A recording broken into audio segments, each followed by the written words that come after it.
In my recent interview with Jan van Straten, a retired award-winning SAPS colonel, he addressed inconsistencies surrounding claims made by Thea van Straten, his wife, on Chris Wyatt's channel. Now, she was one of the May 2025 refugees. Now, Jan now runs a guest farm that he purchased with his pension, and he continues to live and work there, here in South Africa. Now, this context matters. It demonstrates his stability, his roots, and his credibility. And it directly counters those attempts that want to portray him as unstable or malicious. Now, during our conversation, Jan was measured, he was calm, he was factual, even when discussing deeply personal matters.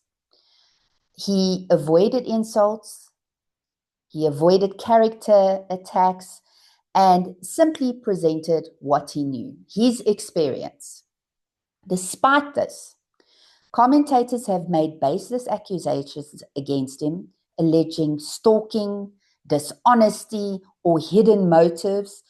There's no evidence for any such claims. They have not provided this evidence. And although I prefer to avoid conflict, especially on a new channel, I will not allow a guest to be defamed for correcting misinformation that is spread specifically on South Africa. And I want to highlight, defending a guest from falsehoods is not drama, it is integrity. We'll start off by correcting the false claims by the Summer Sambit and also Chris Wyatt. And I think the easiest one to correct made by Summer Sambit is this one. The farm business. Jan claims he was watching a friend's TikTok video. He spotted his own wife among those refugees leaving. That's how he found out she had abandoned him, through social media. In Jan van Straten's own words, he was phoned by a friend.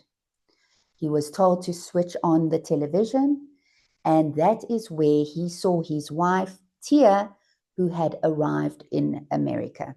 Nowhere did he say he saw it on TikTok or on a social media platform. He was very clear on where he saw this. And I do believe this was an attempt to discredit Jan. This is a very important thing. Summer Sambit makes the claim, and I think Chris Wyatt has also made it, that refugees have been doxxed. Wyatt has been rightfully furious about how South African mainstream media and even some social media users have been doxing these refugees, invading their privacy. They are publishing their names, their faces. Okay, first of all, let's define doxing so we're all clear on this, because I think this is a way to ensure that people do not test the integrity of false claims made by commentators, but also made by the refugees. So the definition of doxing is providing private information, their ID numbers, their addresses, private documentation, not their public names and their public faces. And if Chris Wyatt or Summer Sambit are claiming that the refugees are being doxxed, then Chris Wyatt is guilty of doxing refugees because he has platformed a number of refugees and also provided their names and given them a platform to provide their claims. Then also we must look at mainstream media, not only South African mainstream media. We can also look at international media where the refugees have made a personal decision to speak to the media and provide these claims that they have made in South Africa on Chris Wyatt's channel, but also where they've provided it to mainstream media in South Africa. So no, there was no doxing. And I think we must stop trying to throw that out as a gotcha and a way to stop people from addressing disinformation. Another very important thing to address is the claim made by Summer Sambit that families are being targeted. Their stories and putting their families back in South Africa at very serious risk. When refugees' claims are actually interrogated. There is absolutely no evidence of this. And also another thing is, I think that it is dishonest and it is a dangerous claim, and it's pushing a narrative that no, you cannot address disinformation, you cannot address false claims about South Africa, because then people will target the families because, you know, they are so violent. This is a disingenuous ploy and it should be ignored, but it should be shot down immediately, unless they can provide us credible evidence that that is the case, which none of them can. There is also the claim made that Tia's story has to be credible because there's evidence that the public doesn't know about and it hasn't seen. I just wanted to highlight that particular claim collapses immediately because Tia van Straten herself indicated to the New York Times that she did not need to provide evidence of the 4 attacks that she claimed happened on the farm. Then there was the claim that Chris Wyatt rejects sensationalism. And I just want to say this portrayal is absolutely inconsistent with what he has already said about South Africa. South Africa, and mention a couple of my viewers, one of whom recently had to watch both her mother and her father die in state-run hospitals in KwaZulu-Natal because the black doctors refused to treat them. Father suffocating, choking, and they just said, well, he's going to die, and walked away. Didn't even provide care. That's one problem. That's just racist and incompetence. And he calls himself an independent journalist. He frequently references targeted attacks of minorities without providing evidence. And also, I've talked a lot in my program about the tension rising across South Africa for ethnic minorities, for South Africans in general, but ethnic minorities specifically. And he platforms refugee stories with clear contradictions. Does no due diligence, doesn't check the story. Given his record, the idea that he rejects sensationalism, that is simply inaccurate.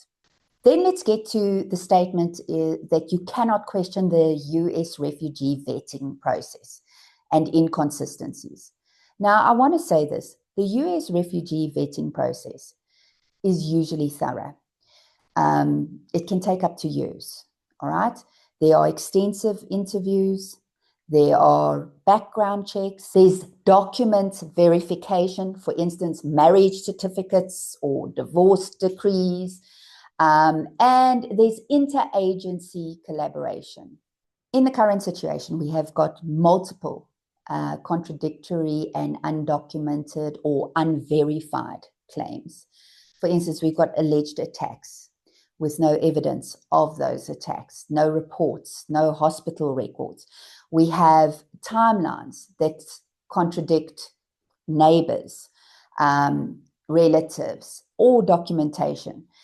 We've got claims that directly conflict with, in this case, when we talk about Tia van Straten, a spouse's claim.